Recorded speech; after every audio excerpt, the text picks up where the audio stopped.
गणपती बाप्पा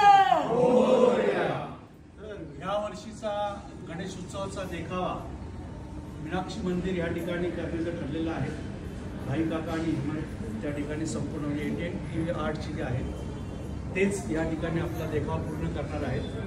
आज फायनल झालेलं आहे तिथे सुपारी या ठिकाणी 5 सुपारी नारळ भाई काकांना देत आहोत।